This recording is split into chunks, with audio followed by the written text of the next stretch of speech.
এক সেকেন্ড, আমি তওবা করার কোনো কিছু করি নাই, ভুল হচ্ছে। আমি জামাতের সমালোচনা করি, আমি আবারও করছি।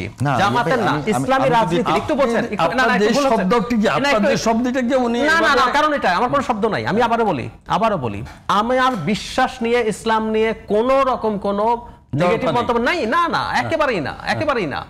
আমি সিম্পলি আরো বলি, এখন কথা যেহেতু উঠলো, একদিন একটা টক শোতে খুবই আলোচিত, ওনার সাথে পরবর্তীতে আমি শো করেছি, এখানে করে গেছে আপনাদের এখন জামাতের হয়ে একজন ব্যারিস্টার আসেন, উনি লাইভ চলা, ওই শোটা কেউ দেখবেন, জাস্ট আমি কথা বলছি, উনি আমাকে নাস্তিক বলছেন। আমি জামাত সহ সব ইসলামী রাজনীতি, হিন্দুত্ববাদী রাজনীতি, হোয়াইট সুপ্রিমেসির রাজনীতি একই রকম মনে করি, আমি এটার বিরোধিতা করি। এই কারণে বলা হয়েছে, অন্য কিছু না। জাহিদ ভাই যে জিনিসটি সামনে নিয়ে এসেছেন, এখানে মৌলিক বিষয়টা হলো যে ধর্মটা খুব সেন্সিটিভ বিষয়, বুঝলে আপনার জন্য সহজ আর না বুঝলে কঠিন।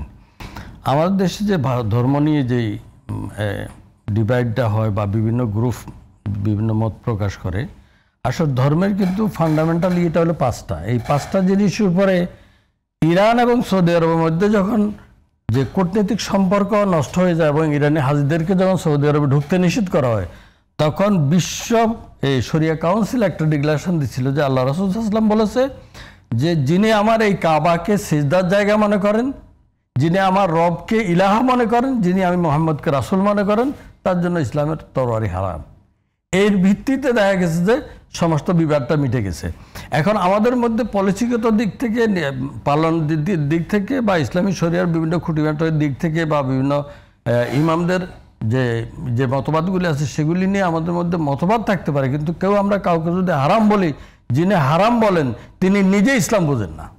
তিনি যদি ইসলাম বুঝতেন তাহলে তিনি একটা জিনিস বলতেন যে মৌলিক বিষয়টি যদি তার মধ্যে থেকে থাকে তাহলে আমি তাকে বলতে পারি না, এবং এই অধিকারও আমার নাই।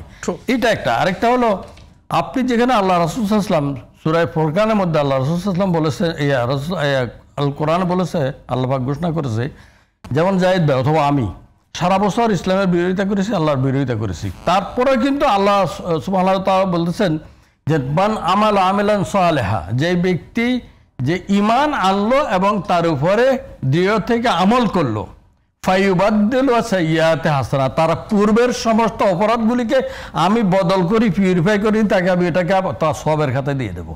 তাহলে এখানে একজন ব্যক্তি জীবিত, তার সে কোনো অপরাধ করেছে, সে উনি আমাকে একটু আগে জনক ভাইয়ের কথা বলেছেন যে ওনাকে কাফের বলেছেন, যদি উনি বলে থাকেন তাহলে তিনি ভুল করেছেন। কেন? যে ওনার যেহেতু কণ্ঠনালীর বের হওয়ার আগ পর্যন্ত যেহেতু উনি তওবা করার সুযোগ রাখেন, তাহলে আমি ওনাকে কাফের বলতে পারি না। এক সেকেন্ড, আমি তওবা করার কোনো কিছু করি নাই, ভুল হচ্ছে। আমি জামাতের সমালোচনা করি, আমি আবারও করছি। জামাতের না, ইসলামী রাজনীতি। একটু বলছেন, না না, একটু শব্দটি কি আপনাদের শব্দটি কি উনি না না না, কারণ এটা আমার কোনো শব্দ নাই। আমি আবারও বলি, আমার বিশ্বাস নিয়ে, ইসলাম নিয়ে কোন রকম কোন নেগেটিভ মন্তব্য নাই। না না, একেবারেই না। আমি সিম্পলি আরো বলি, এখন কথা যেহেতু উঠলো, একদিন একটা টক শোতে খুবই আলোচিত, ওনার সাথে পরবর্তীতে আমি শো করেছি, এখানে করে গেছে আপনাদের এখন জামাতের হয়ে একজন ব্যারিস্টার আসেন, উনি লাইভ চলা, ওই শোটা কেউ দেখবেন, জাস্ট আমি কথা বলছি, উনি আমাকে নাস্তিক বলছেন। আমি জামাত সহ সব ইসলামী রাজনীতি, হিন্দুত্ববাদী রাজনীতি, হোয়াইট সুপ্রিমেসির রাজনীতি একই রকম মনে করি, আমি এটার বিরোধিতা করি। এই কারণে বলা হয়েছে, অন্য কিছু না। এখন জামাতের সমালোচনা করলে কি তওবা করতে হবে? আমি জানি না আসলে। না জাহিদ ভাই, আমি একটু জানার জন্য বলি। একেবারে আপনি যে তিনটা বিষয়ের কথা বলেছেন, যে এটা একেবারে যখন ইরানের সঙ্গে সৌদি আরবের দ্বিমত হলো, তিনটা বিষয় যখন হজ করা বন্ধ করে দিল, যে তিনটা বিষয় বলেছেন, বাংলাদেশে যারা মুসলমান বা ইসলাম ধর্মের অনুসারী, তাদের মধ্যে কি ওই তিনটার বাইরে কোনো গ্রুপ আছে?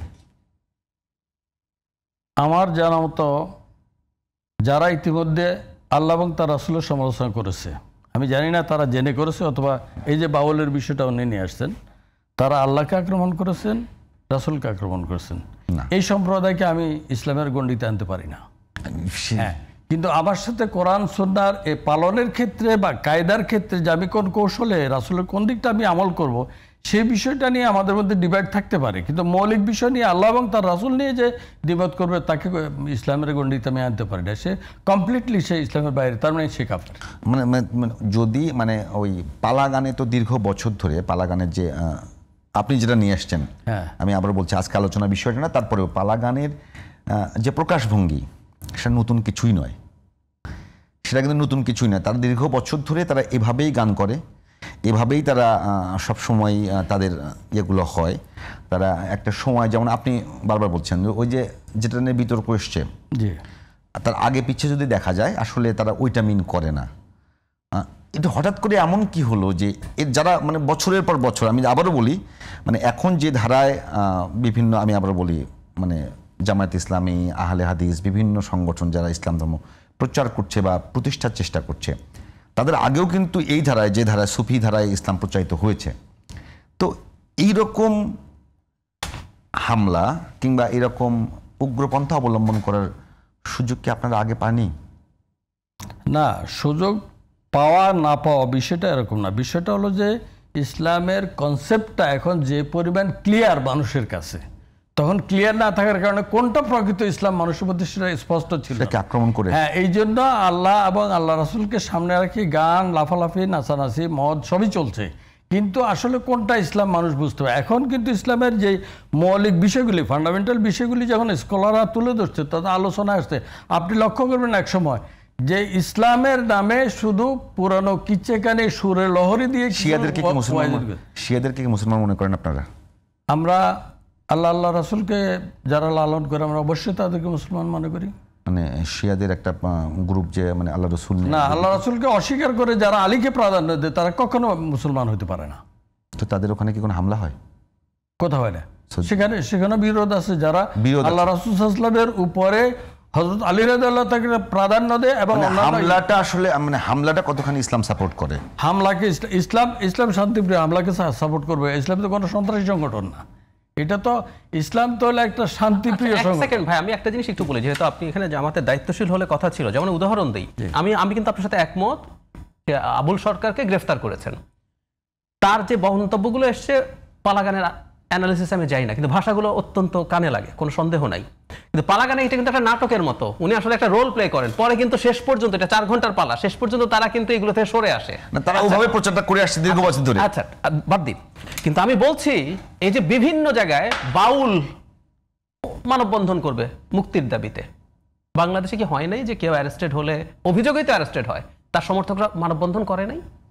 কোন রকম কোনো সহিংস কিছু না, একটা দুটা বাউল ধর ধরে ধরে জবাই কর, প্রথম বলছে, তারপরে কয়েকবার পর বলছে ধরে ধরে জেলে ভর। বাউল হলে জেলে ভরতে হবে কেন? এই জন্য আমি বলছি এটা তো গত সপ্তাহে জামাত শিবিরকে বিএনপি আলাদা ধরে ধরে জেলে, না সেটাকে কেউ সমর্থন করছে না, আমরা দাঁড়িয়েছি। আপনি আমার কথাটা শুনেন, এই যে বাউলদের উপরে তারা প্রতিবাদ করতে মাঠে নেমেছে, তাদের উপরে যে হামলা হয়েছে, এই হামলাটা কি ইসলামের দৃষ্টিতেও জায়েজ? না, ইসলাম দৃষ্টিতে জায়েজ না, কিন্তু হামলা যারা করেছে তারা ইসলামের প্রতিনিধিত্ব করে কিনা? না, আমি সেজন্য আমার জায়গাটা সেটা না, আমি বলছি এই হামলারও প্রতিবাদ জামাত করে নেই, আমি এই কথাটা বলতে চাইছি। উচিত ছিল, কারণ এগুলো করলে না আপনার স্ট্যান্সটা যে আপনি ইনসাফের পক্ষে আছেন। জি, এমনকি একজন ক্রিমিনালও যদি হয়, কেউ তাকে পিটায় মেরে ফেলতে পারে না। তো ইসলামিক স্টেট হলো তার বিচার হবে, বিচার হয়ে তার মৃত্যুদণ্ড হতে পারে। কোন অন্যায় বা পরিস্থিতি অস্বাভাবিক করার জন্য কেউ যদি অনইসলামিক কোনো কাজ করে, জামাত ইসলামী বিবৃতি দেয়, কিন্তু যেটা দেয় সেটাকে আপনারা হাইড করেন, আর যদি কোনো ভুল ত্রুটি তাদের থেকে থাকে আপনারা সেটাকে নোট করে হাইলাইট করার চেষ্টা করেন। এটা আমাদের জন্য দুর্ভাগ্য। না, কারণ আছে একটু বলি, এটা আমাদের জন্য দুর্ভাগ্য। আমাদের জামাতের বা ইসলামের কোন বিষয়টাকে একটু যদি স্লিপ করে আপনারা সেটাকে চেষ্টা করেন, এটা স্বাভাবিক। স্বাভাবিক কারণ কি জানেন, এটা ব্যাপারটা খুব সিম্পল। ওই যে আমি তো ঘটনাচক্রে ডাক্তার, তো যে ডাক্তার স্মোক করে, smoking is injurious to health সবাই জানে, কিন্তু যে ডাক্তার স্মোক করে তাকে লোকের বেশি চার্জ করে, যেমন আপনি বেশি জানেন। একইভাবে জামায়াতে ইসলামী যখন ইসলামের কথা বলে, আল্লাহর আইনের কথা বলে, সৎ লোকের শাসন চাই বলে, জামাতে ইসলামীকে মানুষ বেশি দেখবে। এই যে বিএনপির লোকজন, আওয়ামী লীগের লোকজন চাঁদাবাজি করে, জামাতের 2-5 করলে মানুষ বেশি কথা বলবে। একটা কথা মনে রাখতে হবে, আপনি ইসলামের কথা বলে যে সুবিধাটা পান, এটার একটা অসুবিধা আছে, টোল আছে, এটা আপনাকে নিতে হবে।